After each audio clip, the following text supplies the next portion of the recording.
And welcome to the third half presented by Gilbert Rugby Canada. I am David Cameron Donaghy, joined today by former IGR chair Carl Ainscough Gates. Hi, everyone. How are you, Carl? Yeah. Big surprise to see you come in. A bit of a last-minute decision for me to come. I was getting proper FOMO, so all the build-up, and I just decided to book some last-minute flights to Rome and just fly out and see all my family, my rugby family. Nice. So that's it's just nice to be here. To be honest, the weather's great, everyone's in a good mood, and the rugby's awesome. So it's you only just arrived yesterday, and it's kind of a whirlwind trip. What's your first impression of the tournament so far? Well, I went straight from the airport to the pitches. Nice. And then went to we're at the pitches down at Roma Olimpico.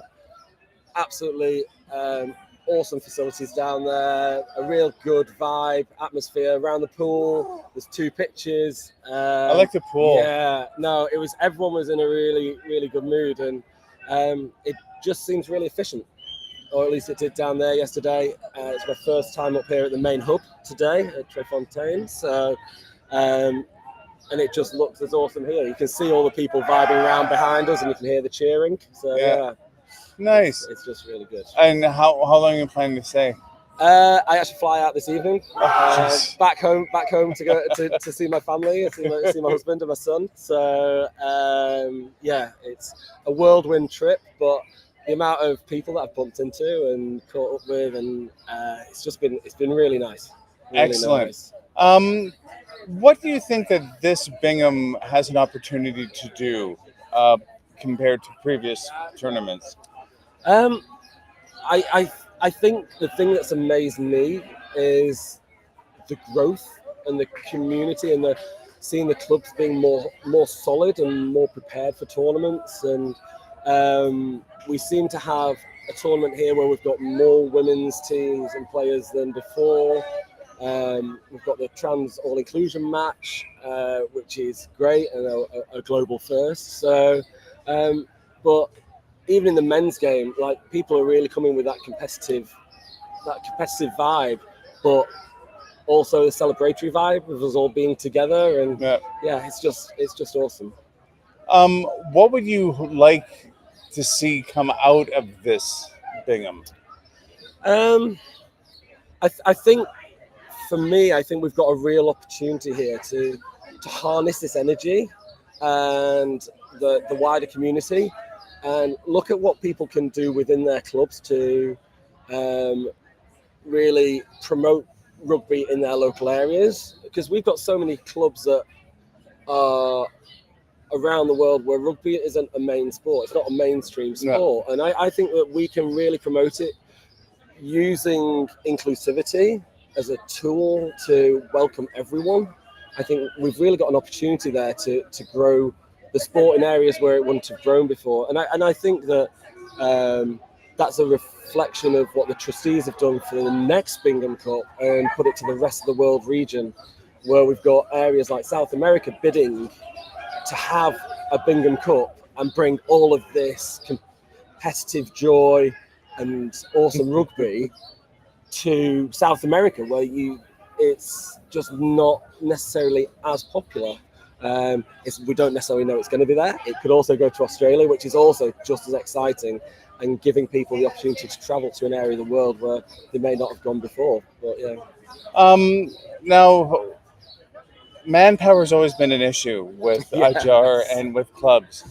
What do you think is like? How do you think we can tackle people's involvement outside of being on the pitch? Um, I think what we've got to understand is that within our clubs, within our community, we've got such a skill set that can be tapped on, a potential skill set that can be used to benefit us all. And we don't necessarily all have loads of time, but even if you can put in an hour or two a month, that would make a massive difference to either your club or IGR as a whole. And even if you don't feel like you've got skills that contribute, what I'd say is reach out to your club leadership, reach out to IGR leadership and go, I'm willing to give an hour or two, have a chat. If it doesn't work out, it doesn't work out. But what I think you'll find is that you've got a real opportunity to not only develop international game rugby and your own club, but you've got an opportunity to develop your own skills.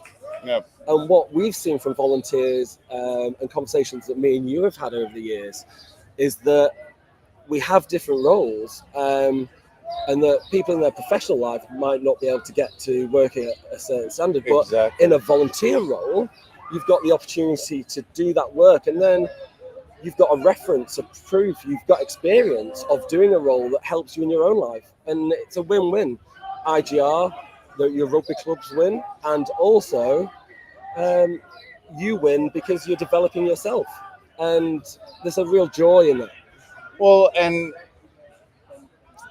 I think the big challenges and that people don't really think about is all of this doesn't just happen. No, not at all. You know, Yeah. and there's involvement from IGR. There's obviously from the host club that does the lion's share of the work, Yeah. plus the volunteers that are on the ground, Mm-hmm. and that, like you say, it only takes a couple hours a month to Yeah. actually make a difference. And it really does make a difference. I think in my time as chair, some of the people who just gave an hour or two a month made sometimes as big an impact as people who are doing work on a regular basis, week in, week out. And it's what I also got from being chair and being part of IGR and being part of what I did with the Newcastle Ravens, my original club, and then what I did with the Manchester Village Spartans is I found that when I was giving back and I was making these connections with yourself and with other people in leadership and stuff, it made me feel good. Yeah. It made me, and that might sound quite selfish, but but it's nice to feel good, isn't it? Do you know what I mean? A little bit. Like, I get to the end of the day and go, I've made a difference today. I've made a difference to my community, and if it's helped one other person be able to find rugby as a sport, or be able to go, do you know what, they're thinking about me, they're sorting out this tournament, and they might not know my name, but it's sometimes you need joy in your life. Does that make sense? Sometimes. Yeah. You can't have it all the time. But yeah. Well, no, but we all love the sport. Yeah. And so being able to contribute to making, either IGR a success or your local club a success, Mm-hmm. or, a hosting tournament committee a success. I mean, it's going for the sport that we all love. Oh, yeah. So it's kind of like a labor of love in itself. Well, it is. And it's like, I've been there through the hard times with clubs and through the good times. When you're winning on the pitch, it's great. But those wins don't come from nowhere. It takes people, it takes coaches, it takes a committee of people to organise different things, from recruitment and retention to the physios on the side of the pitch who are helping you get through a match because it's a tough 80 minutes. Yeah. And we've all been there where we've slogged through 80 minutes and gone, Jesus, when will this ever end? But you have the good matches and you have the bad matches. And what I would say is that we all do this to have that feeling of coming off the pitch afterwards going, you know what, I've left my heart and soul on that pitch. Yeah. I really did. I left my heart and soul on that pitch. And now, whether I won or lost, I could shake hands with my opposition, come off, grab a drink afterwards. We all have that time to enjoy the third half, I suppose, is what you would say. Yeah. Exactly. So, now you've been away from IGR for almost a year. yes. Yeah. But you're still connected with it, obviously. Yeah. I'm still working on bits in the background for doing little bits, but family took a priority, or family is priority at the moment. Well, and it will remain a priority. Well, exactly. What have you seen? Like, what growth have you seen in IGR as an organization? Just now that you're at that arm's reach. Yeah. Well, I think the work that Bootu did, I've started work on developing the Constitution, and it's not a very exciting thing to talk about. But the Constitution is what this whole organisation is built on. It's how we admit new member clubs, and it's how the different processes work. And Bootu's done a great job in developing that Constitution. And now we've got Madison coming in as chair, who's a great organiser and the first woman to lead our organisation, which I think is a really special thing and sends a really strong message in itself. Yep. I think you can see the organisation going from strength to strength. When I was in charge during COVID and different things and the challenges that brought on, with other stuff that was going on, we didn't necessarily have the opportunities to be able to develop as fast as we wanted to, but the new set of IGR leadership and the trustees and our executive officer team and all the volunteers who work in their different subgroups is really giving an opportunity to just make this a real powerhouse, and even go for things like sponsorship and bring money into the community so we can help our member clubs and help run tournaments and help get people to tournaments and things. And that's what our aim is, but we need people's help to do it. Oh, so I would say it goes back to the volunteer side of things, that all of it doesn't just happen. And there's, for the people that are volunteering, they only have so much time in their days. Exactly. And it does take a team effort. Yes. Yeah. What do you think IGR's biggest opportunity is going forward from today? From today, their biggest opportunity, I think that there is a real opportunity to harness this energy and to learn from this tournament about how tournaments can be run in cities where rugby isn't a primary sport, and we can develop other locations with satellite pitches and things that we've got, and use the lessons learned from here to improve the next tournaments. And using that knowledge and that transfer of knowledge is something that we've done in the past, but after discussions I was having with Madison and Bootu last night and others, it's really key that we don't lose this energy and we don't lose the knowledge and we keep it going. We don't lose that momentum that we've got. Yeah, exactly. And especially, I think we'd love to have more women's team. I want to get more women's representation in rugby. I think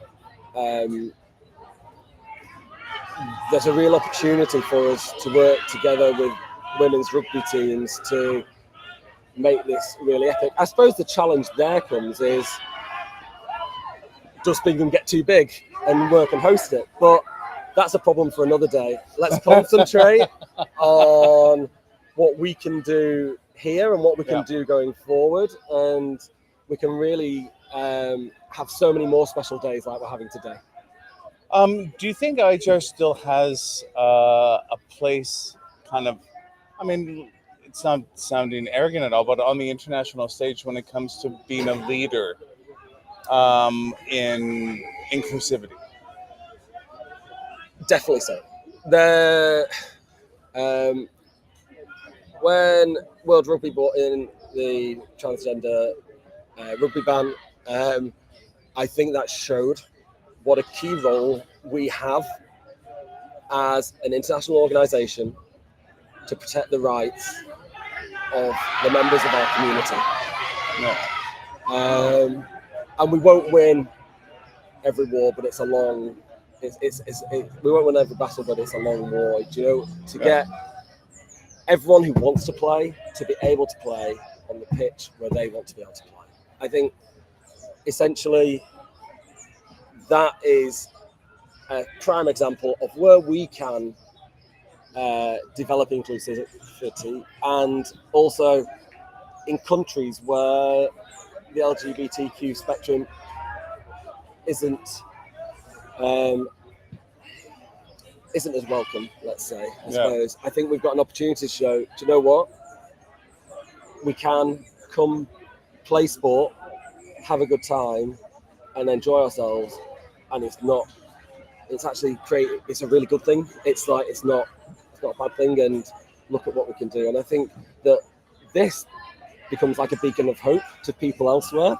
Yeah. Because they go, oh, I'm going to travel to Rome. I'm going to come to a Bingham, even though I don't have a rugby team. There's people here who come without a team and just to experience the tournament and to watch the amazing matches and meet people. And I think that that's really special. Now, obviously, given manpower being, let's put that on the shelf for a second. But if we have all the people in place, where do you think IGR's time should be spent? Like, where do you think our areas of development are and our opportunities are as an organization? I think we definitely have an opportunity, like I mentioned before, about looking at sponsorship and looking at how we can utilize our connections with our community. We've got so many people who've got connections to different places and different people who've got these pots of money that they want to spend on stuff. And when I was IGR chair, I was hoping to get things like mental health first aid training. So we were in discussions. It never came through, but it's something that I'm going to go back to working on soon, because within our community there's a high rate of mental health issues, and I think if each club had a mental health first aider to be able to go, it's okay, I can point you in the right direction for help. I think that would be a real change maker. But that's one of my personal things of what I'd like to do. But a lot of this, we're going to need the money. So it's sort of, we start off with the money, trying to get the money. I think that's where our focus needs to be. Yeah. And promoting good rugby and developing that, and then going on to be able to do these really key tools in making our community a better, safer place. Do you think there's an area of the world that has more opportunity for development? Or, like, what's your POV on growth for clubs? Yeah, I think IGR's had huge growth over the past 10 years. Oh my God. Me and you have seen the change. Yeah. Yeah. Growth is brilliant. We're always welcome. We're inclusive. We're going to welcome new people to our community, and that's brilliant. What we need to do is, after COVID, there was a sort of a plateau of, we need to help clubs just survive. And I think we're through that now. And now the clubs are getting more sturdy and more resilient. And just the thing that I've noticed is the amount of different sponsors on tops and stuff. They're going out and they're getting money to be able to support and have the infrastructure at their clubs, which is brilliant. And with that will come growth, because generally as you get more infrastructure and things are better set up, things will develop. What we need to do as an organisation is try to identify where people might need more help. So is it South America? Is it there's people who want to set up clubs in African countries or in Asian countries where we are less represented than Europe and North America and Australia.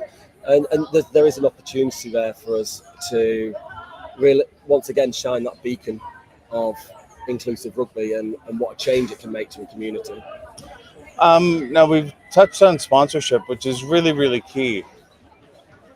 How do you think that events like this, or even IGR's aggressive stance on inclusivity when it comes to trans rights, how do you think that will play with potential sponsors?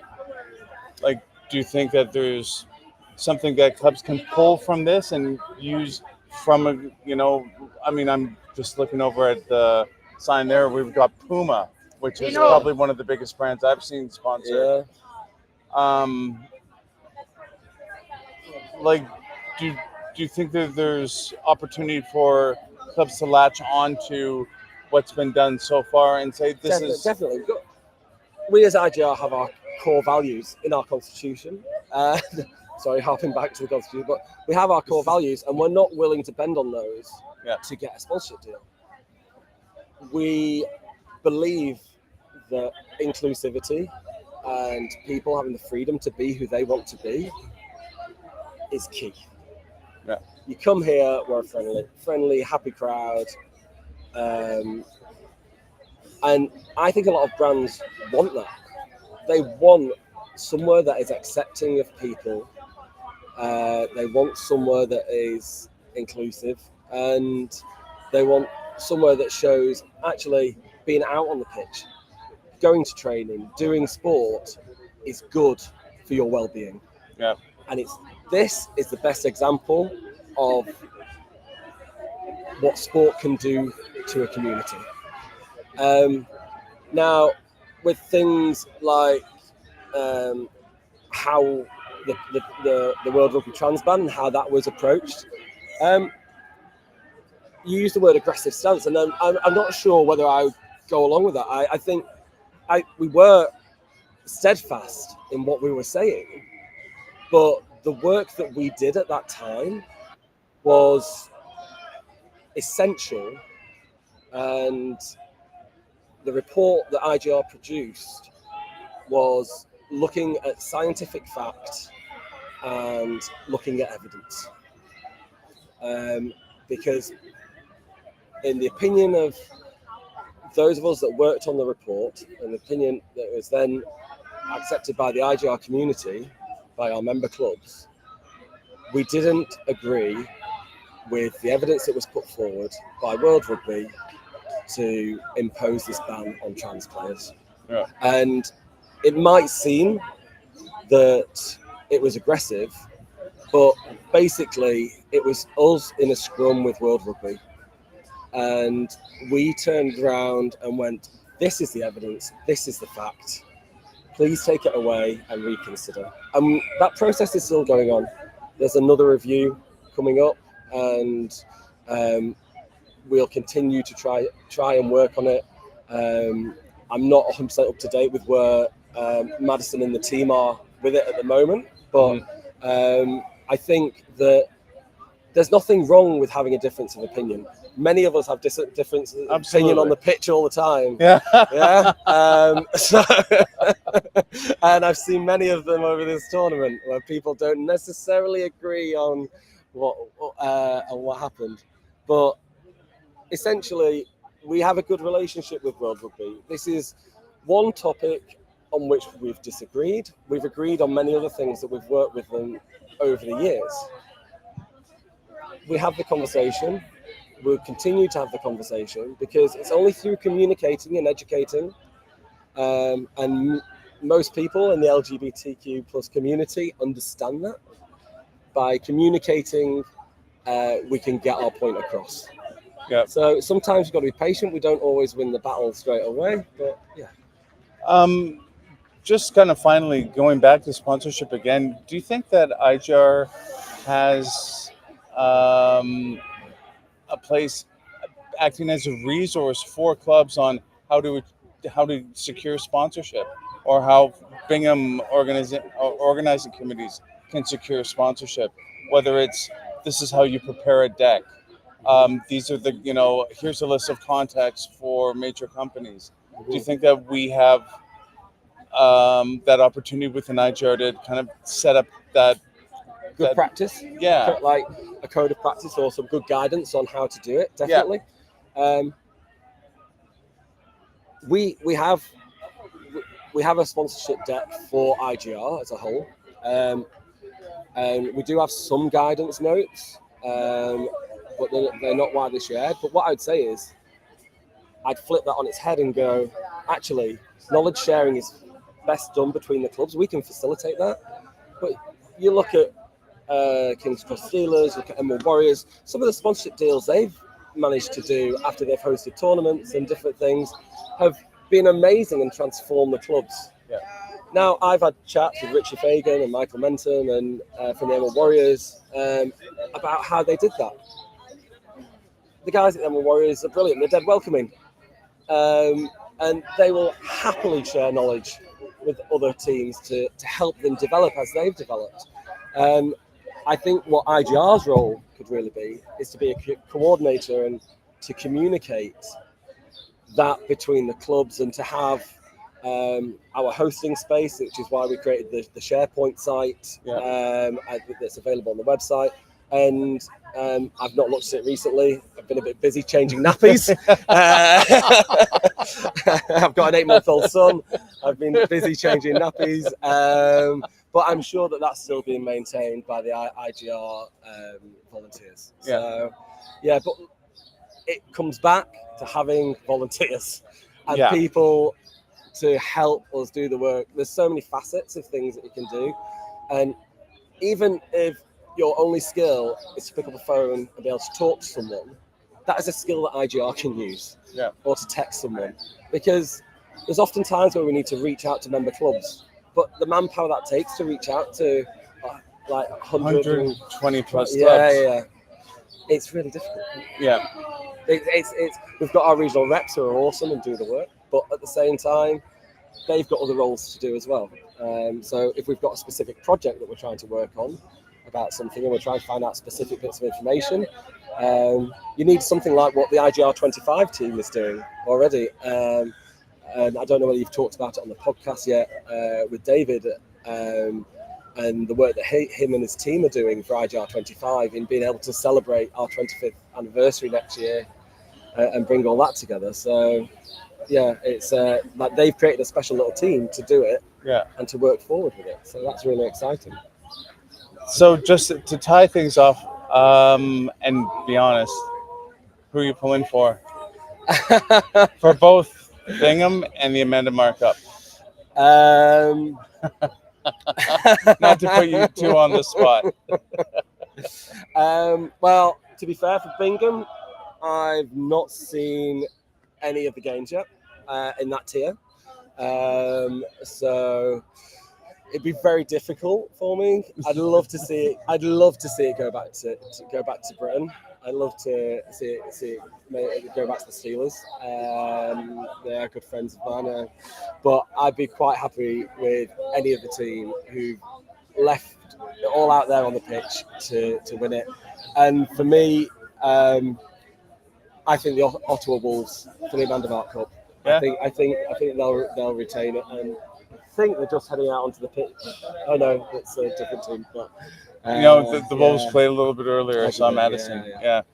It's but yeah, I think for me, having lived in Canada for some time when I was younger, and after the amazing Bingham Cup that they had, I would love it if they managed to retain. Nice. The Amanda Marks Cup. Carl, thank you so much for joining us. Thank you for having me. We will be back later today to talk more about what has happened throughout the day's events, and we will speak